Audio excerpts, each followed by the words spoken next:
What would you do if you walked into a five-star restaurant only to realize your seat, your name, and your worth had quietly been erased? The envelope sat like a dare on the edge of Celeste Morgan's kitchen counter.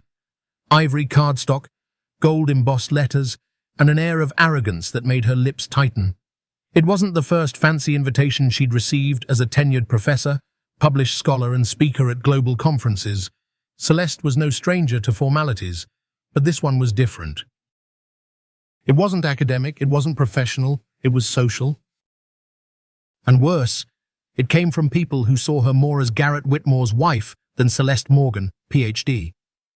She turned the envelope over. The return address read, "The Whitakers, not Sloane."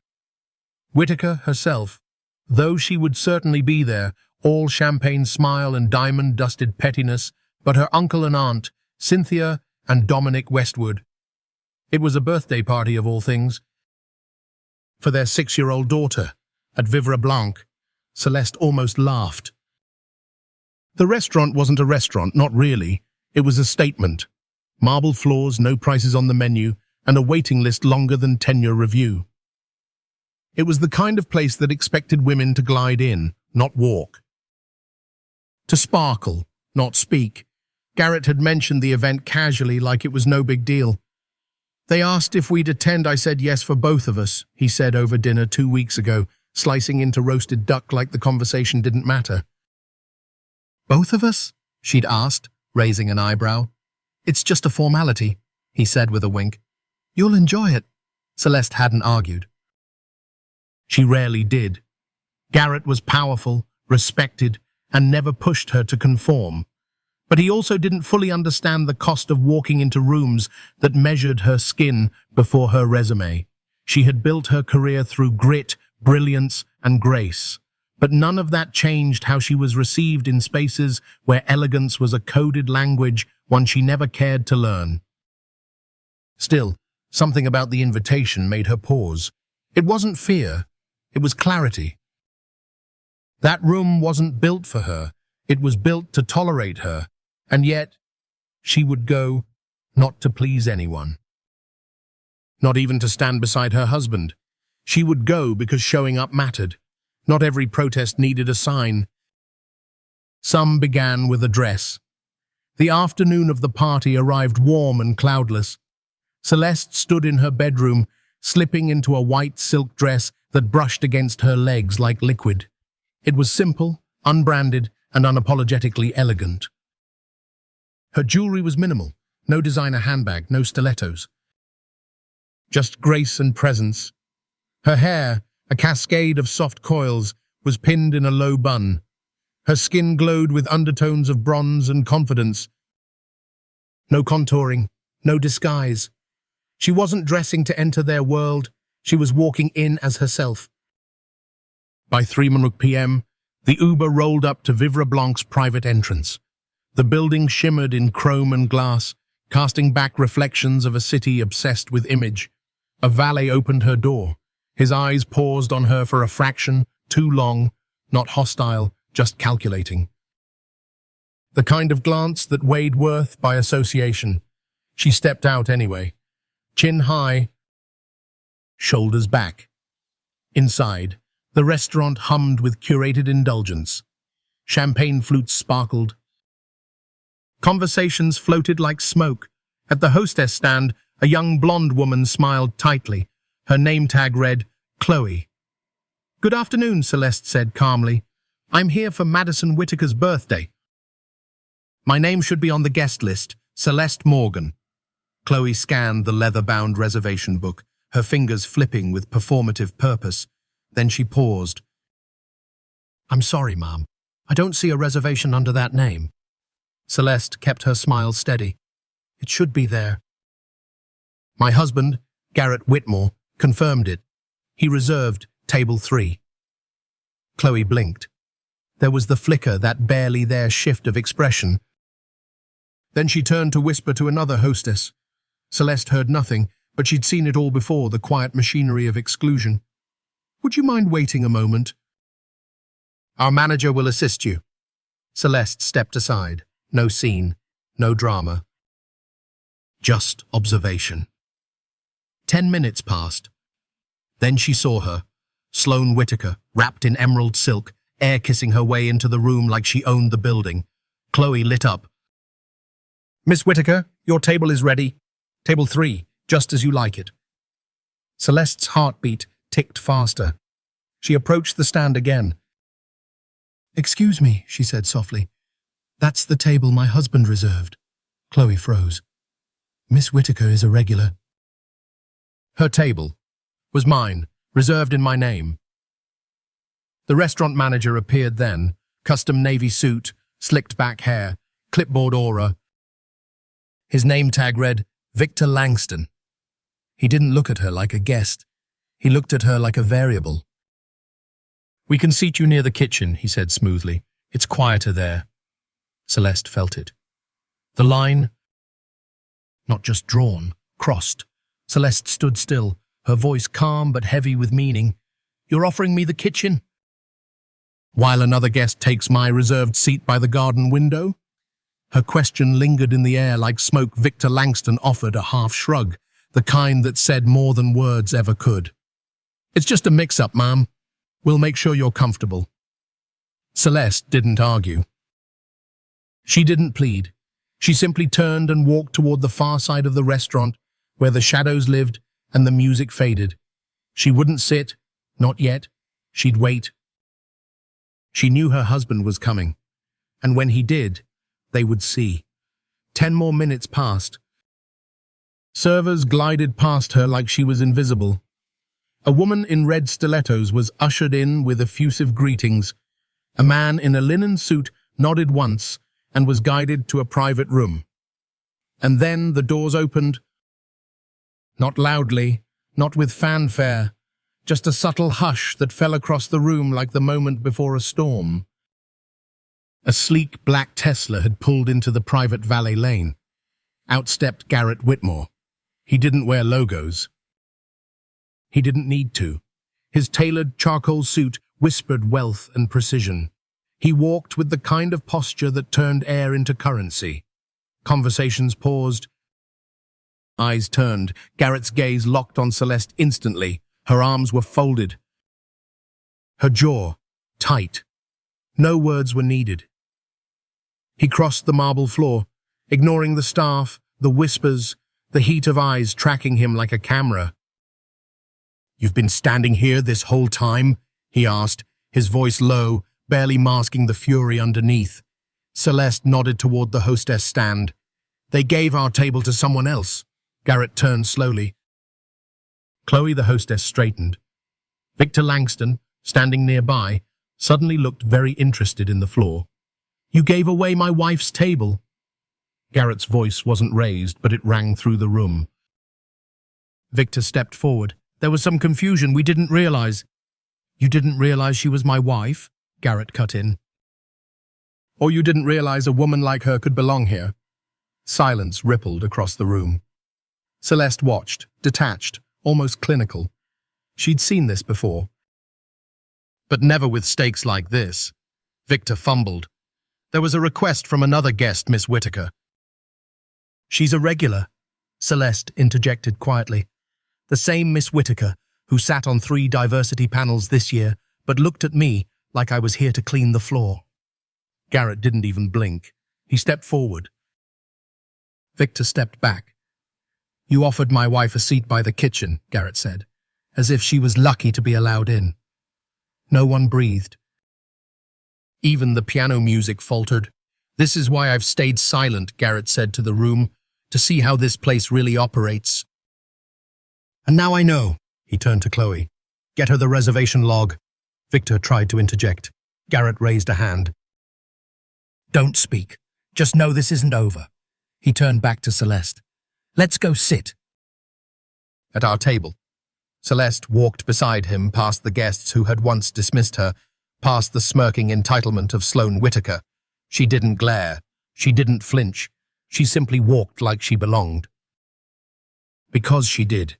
And now, the room knew it too. The hum of the engine had barely faded when the doors to Vivre Blanc opened again, this time not for show but for a shift in the air. Every guest in the room turned their heads, unsure why their breath had caught. Garrett Whitmore didn't walk like a man making a scene. He walked like a man used to watching others make them until he decided to step in. Chloe Reed, the hostess, froze at the podium. Her smile evaporated. Victor Langston straightened his cuffs and tried to pull authority back into his posture. Garrett's steps were calm but deliberate. He passed the bar, the entryway, and the gaze of at least 20 diners without sparing a glance. His attention was on one thing: Celeste. Her posture was still regal, but her eyes were tired, and that was what undid him. He reached her side in 3 strides. "I'm here now," he said quietly. Celeste gave the faintest nod, her gaze unmoving. Garrett turned to Victor. "I understand there's been a problem." Victor hesitated, palms open. "We had a mix-up with the reservations. Miss Whittaker arrived early and—" "Don't lie," Garrett said flatly. "Tell me what really happened, or I will." Victor glanced at Chloe, who looked like she wanted to disappear. "We gave the table to someone else," she admitted. "We didn't recognize your wife." "And if she weren't my wife," Garrett asked, "would her reservation still be invalid?" The silence that followed was heavier than any outburst. Garrett turned to the room, not to yell, not to accuse, but to witness. "Vivre Blanc prides itself on exclusivity," he said, "but today you've shown me what that really means. It's not about quality, it's about control and bias." A ripple of discomfort passed through the guests. Champagne glasses paused mid-air. "She wasn't dressed loud enough. She wasn't familiar enough, so you decided she didn't belong." Victor tried again. "Garrett, please." "It's Mr. Whitmore," Garrett snapped. "And let me be very clear. I own 58% of this place. I invested quietly so I could see how people are treated when no one's watching." Gasps echoed. A woman near the front clutched her pearls. Chloe looked like she might cry. "I've seen enough." He turned to Celeste. "Come with me." He extended his hand. She took it. They walked, not just to table 3, but through a crowd that parted like curtains. Not out of politeness, out of reckoning. Sloane Whittaker sat at the table swirling her drink. She looked up, lips curled. "This is all very dramatic," she said. "We're adults, aren't we?" Celeste tilted her head. "Dressing up cruelty as class doesn't make it elegant." Garrett didn't look at Sloane. "This table was reserved in my wife's name." "You're in the wrong seat." Sloane blinked. "If it means that much to her—" "It's not about meaning," Celeste interrupted. "It's about principle. Something you traded for proximity." Guests flinched. Someone dropped a fork. Sloane stood and stepped aside, clutching her handbag like it was a lifeline. Garrett pulled out the chair. Celeste sat, poised. Still. Victor hovered in the distance. Garrett looked at him. "Call the board," he said. "Emergency meeting, tonight," Victor faltered. "Is that necessary?" Garrett smiled coldly. "You tell me, but make sure the reservation log isn't touched." "I already have the backup." Celeste didn't smile, but she didn't need to. The room was already listening. The restaurant fell into a hush, not from fear, but from something deeper: accountability. Garrett didn't need to raise his voice. His presence filled the space more completely than any outburst could. He stood tall behind Celeste's chair, his hand resting lightly on the backrest like a quiet shield.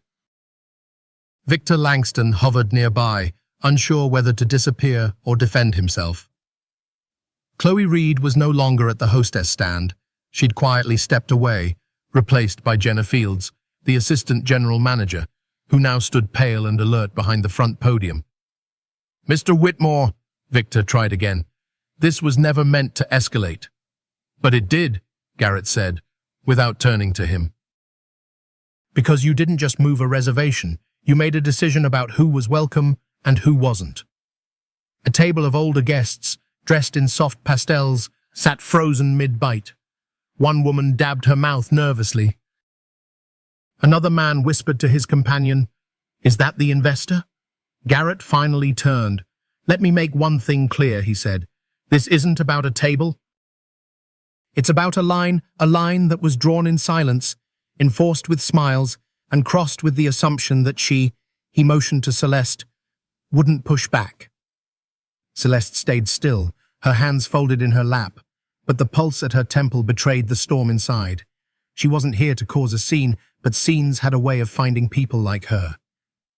"Let me guess," Garrett continued.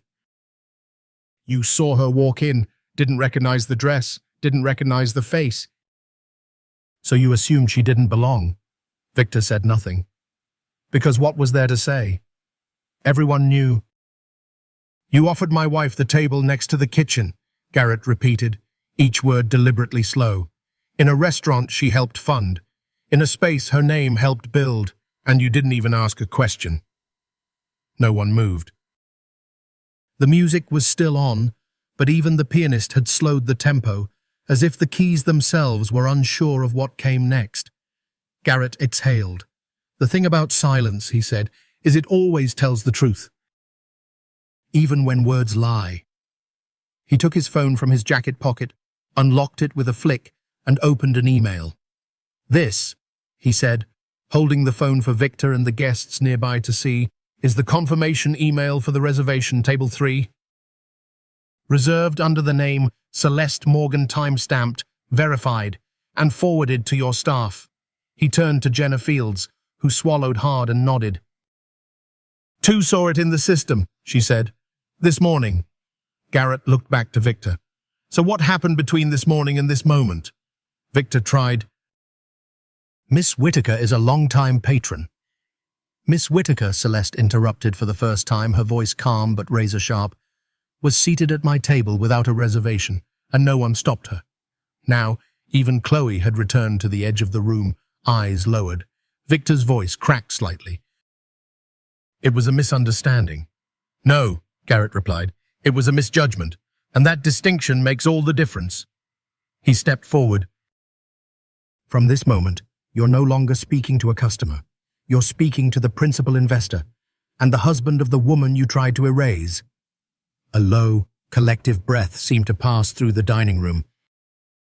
"Erase?" Victor echoed. "Yes," Celeste said, standing slowly, "because when someone reserves a space, claims it with intention, and is met not with welcome but with doubt, that's a form of erasure. And it doesn't just happen to me." She reached into her clutch and pulled out a folded piece of paper. It was the original printed confirmation. "Next time you want to pretend someone doesn't belong," she said, placing it on the table, "make sure the receipts don't say otherwise." Then she sat again, this time with finality. Garrett leaned over. "You want to keep pretending this was a mistake, Victor?" Victor shook his head. "Good," Garrett said, "because the board meets tonight. And if you're lucky, they'll let you explain yourself before I replace you." Then he turned back to his wife, sat down, and reached for her hand. Not for comfort, but to anchor the moment.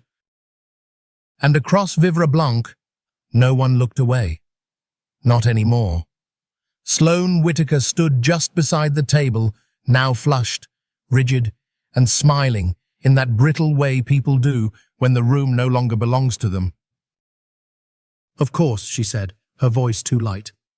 "If this is about a table," Garrett cut in, "it's not about a table. It's about what you thought you were entitled to." Celeste sat first. Not ceremoniously. Just with the full dignity of a woman who knew she didn't need permission, Garrett remained standing behind her, arms gently crossed, gaze steady. Victor Langston hadn't moved. He hovered near the edge of the dining room, uncertain whether retreating would look worse than staying.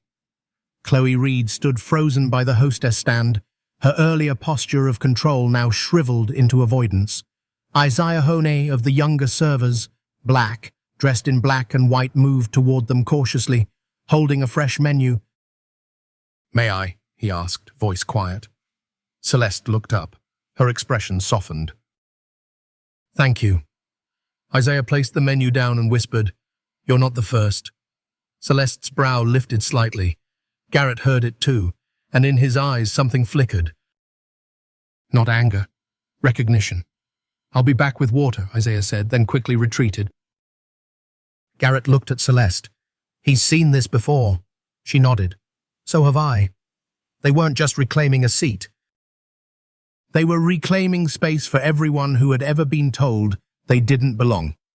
Across the restaurant, people tried to return to their meals, but something had changed. Forks hovered. Glasses clinked with hesitation.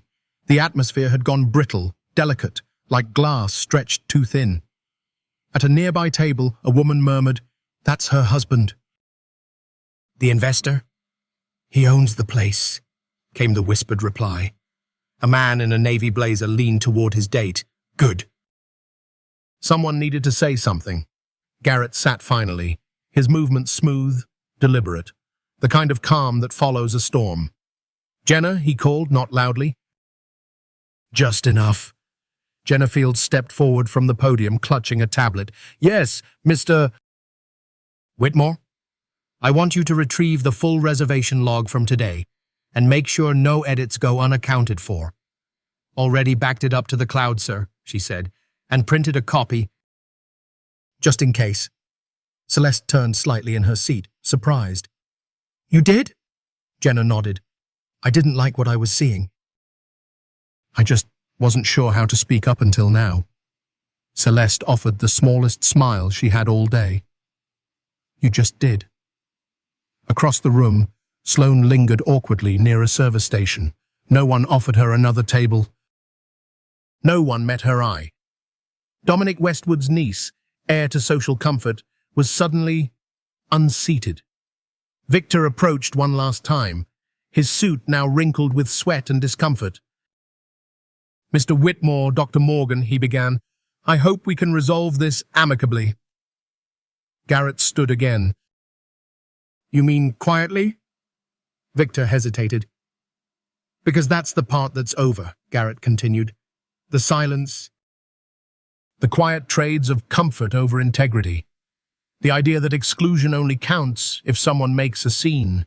He paused, letting the words hang like a gavel mid-air. "This wasn't a scene. It was a mirror, and you didn't like the reflection." Victor's eyes dropped. "You'll still have your meeting tonight," Garrett added. "And your chance to explain why someone like you shouldn't be managing a space that claims to be world-class." Then he sat again. Celeste unfolded her napkin. Calm. Composed, undeniably present. Isaiah returned with 2 glasses of water and a small folded note. "For you, Dr. Morgan." Celeste opened it. 4 handwritten words, "You weren't the first."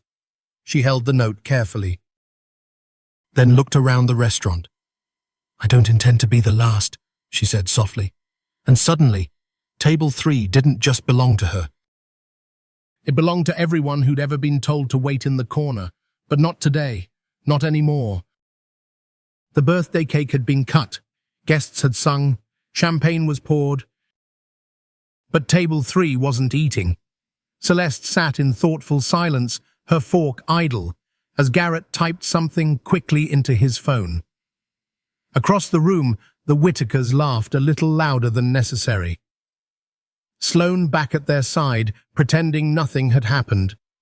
Garrett finally put his phone down. "Done," he said. Celeste raised an eyebrow. "What's done?" "I've emailed the board." "The screenshots, the log Jenna pulled, the email confirmation, and a note to Dominic." Celeste tilted her head slightly. "And what did the note say?" Garrett smiled faintly. "That I hope his daughter enjoyed her cake."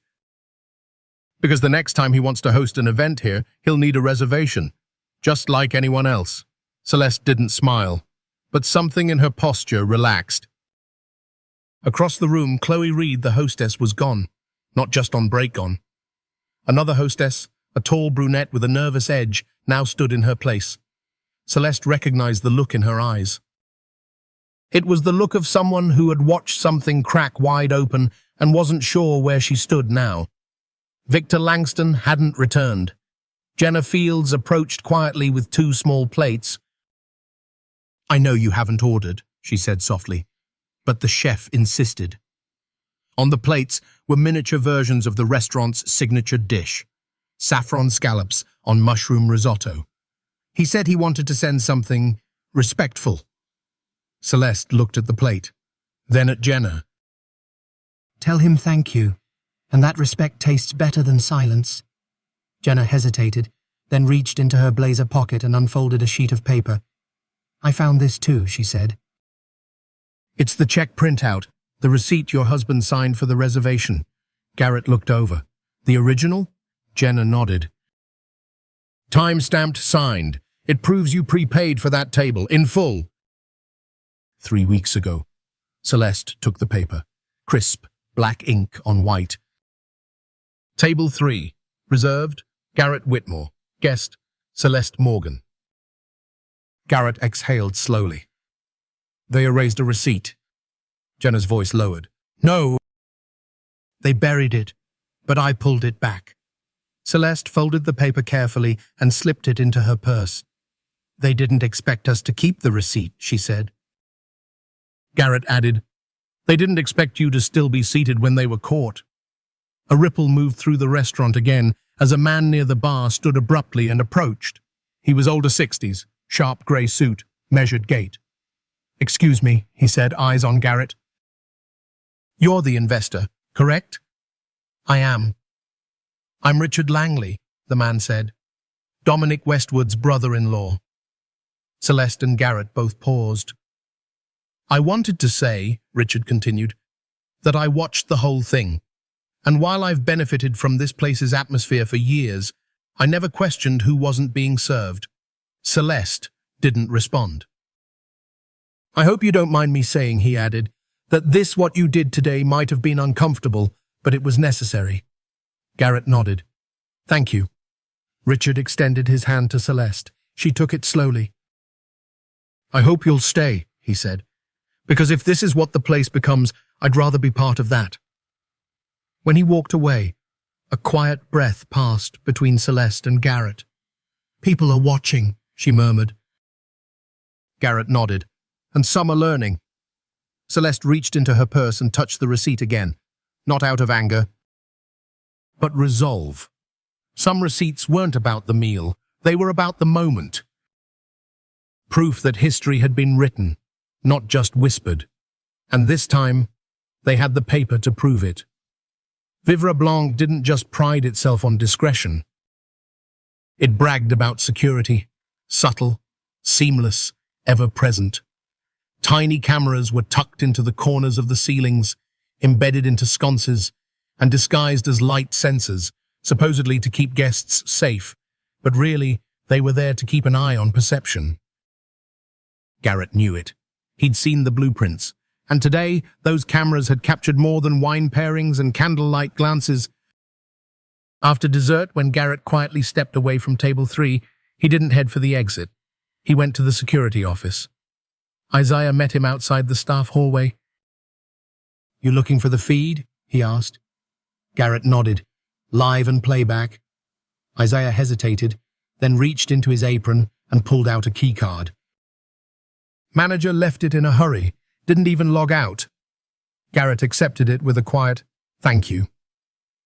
Inside the room, monitors lined the walls, a silent opera of privilege and power. But Garrett wasn't interested in the dining room anymore. He pulled up the footage from earlier time-stamped. Celeste at the host stand.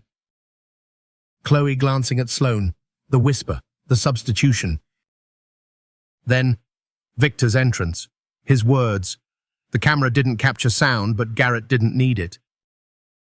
He watched body language, eye contact, proximity. All of it told a story, a familiar one. He downloaded the clips to a drive.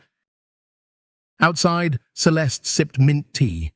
She knew where Garrett had gone, and why.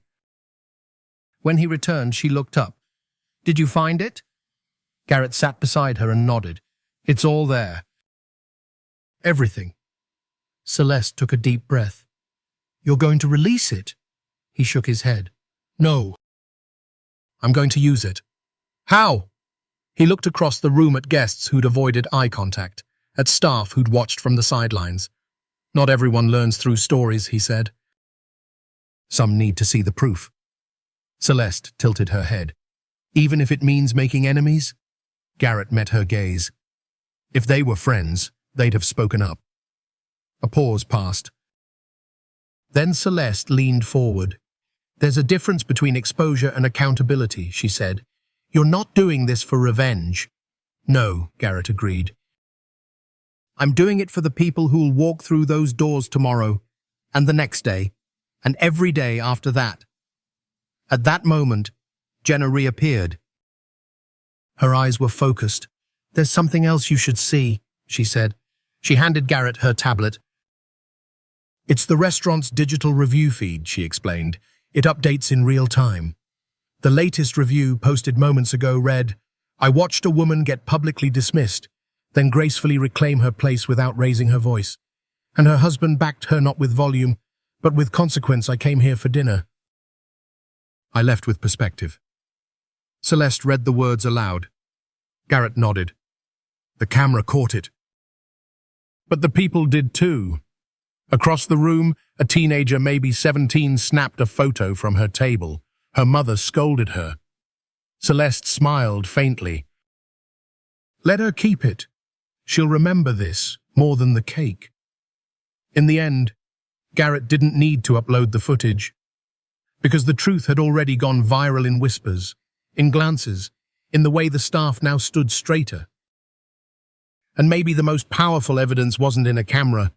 It was in what people chose to remember and retell. It was nearly 6 p.m. when the staff of Vivre Blanc were summoned to the Crystal Room. The Crystal Room was rarely used.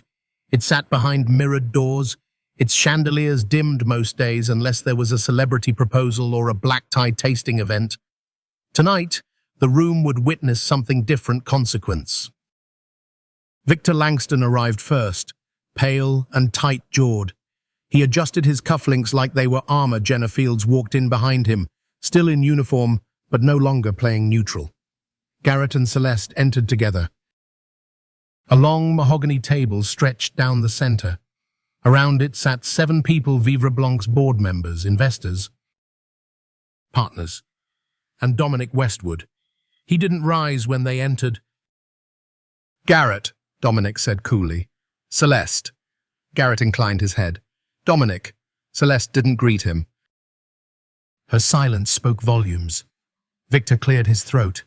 I assume we're here to address today's misunderstanding. Celeste spoke first. Let's not insult each other with that word. Garrett nodded. This wasn't a lapse. It was a pattern. One that finally met resistance. A board member named Aria Tolland leaned forward. We've received over 100 messages from diners, some supportive, many concerned. Another, Leon Chen, tapped his phone.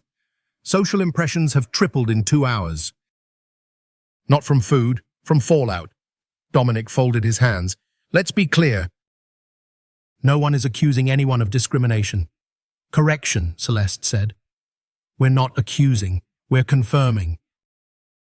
With receipts, logs, and video. Jenna placed a printed folder on the table. This is a hard copy of the reservation logs, including the deletion attempt and timestamp. Victor shifted uncomfortably. Garrett added, and I have footage showing Chloe redirecting our reservation and Mr. Langston offering a table by the kitchen. Silence. Aria looked at Dominic. You knew this happened. Dominic sighed. It was a birthday party. I didn't oversee the seating chart. Garrett leaned forward. Then perhaps you shouldn't oversee this restaurant. The words hit harder than any shout. Victor stood abruptly. I've worked here 10 years. And in 10 seconds, Celeste said, you told a black woman with a doctorate she could sit near the kitchen. You made that choice fluently, which means it wasn't the first time. Victor opened his mouth, then shut it. Dominic looked at the board. We need to think about PR. Garrett countered. We need to think about culture, about leadership, and about whether this space deserves its acclaim. Another pause. Then Richard Langley entered uninvited, but not unwelcome. "I hope I'm not interrupting," he said, but I believe I've earned a voice." Dominic looked stunned. "Richard, this isn't your jurisdiction." "No," Richard agreed. "But it is my conscience." He turned to the board. What happened today wasn't just a PR issue. It was a test. And Vivre Blanc failed. Unless it changes, this won't be a restaurant. It'll be a relic. Celeste looked around the room. "We're not asking for perfection. We're asking for awareness," Garrett added, "and for people in power to stop pretending that silence equals sophistication." One by one, the board members nodded. Slowly, uneasily, but undeniably, Victor Langston was asked to step outside. Jenna remained in the room, and Celeste, who had been erased hours earlier, was now being heard by a room that had once overlooked her. History didn't always knock. Sometimes it walked in, sat down, and demanded an agenda. Tonight, it had a seat at the table. Change didn't arrive in a press release. It came in an apron. The following Monday, Vivre Blanc reopened with a quiet shift and a powerful message. Victor Langston was no longer on the premises. His office was cleared out before sunrise, his name scrubbed from the employee list by noon. There was no formal statement, just silence, the kind that follows a storm. But what filled that space was louder than any headline. Isaiah Monroe stood behind the host stand, not in a server's apron, but in a tailored navy blazer. "Welcome to Vivre Blanc," he said, with a voice both steady and stunned. "Your table is waiting." Jenna Field stood beside him, now Director of Guest Relations. The guests who walked in that day didn't know the full story, but they felt it. The staff stood taller, the service was warmer, and for the first time in a long while, no one felt invisible. Garrett and Celeste returned for lunch that week, not to make a statement, but to show support. They were seated at table 3. Isaiah approached with a grin. "Still yours," Celeste smiled. "Not ours, everyone's." Word spread fast. Not just among the elite, but among the overlooked. Within 2 weeks, Vivre Blanc launched a new initiative-free culinary mentorship for local high school students, many from underserved neighborhoods. Ethan Monroe, now assistant manager, helped build the program with Jenna. "You're hiring students?" Celeste asked him during a follow-up visit.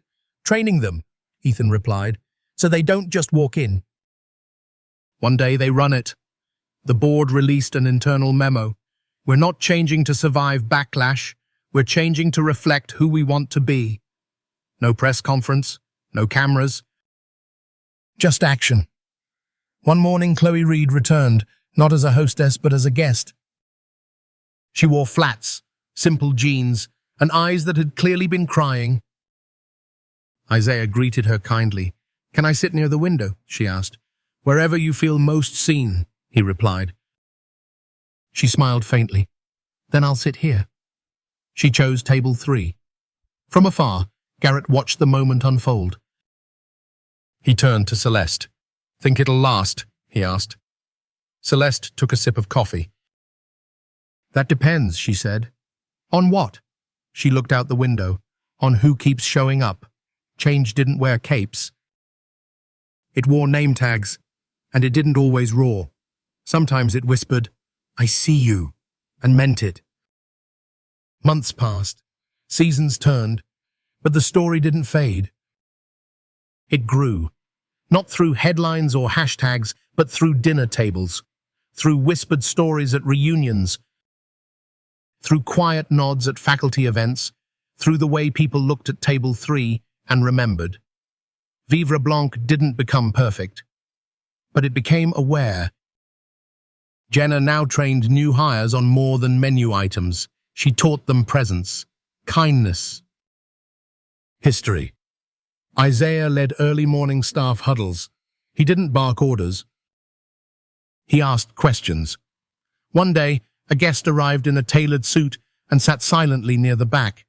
His posture was impeccable. his expression unreadable. It was Victor Langston. No one asked him to leave, but no one rushed to greet him either. He sat. He watched. He saw a space that ran better without him. Then, quietly, he stood and walked out. Meanwhile, Celeste continued teaching. She gave a new lecture that fall titled Elegance, Erasure, and Everyday Power. It opened with a story, not about race, not about wealth, but about how dignity sometimes walks into a room and waits to be seen. At the end of the semester, a student approached her. "You changed how I see things," they said.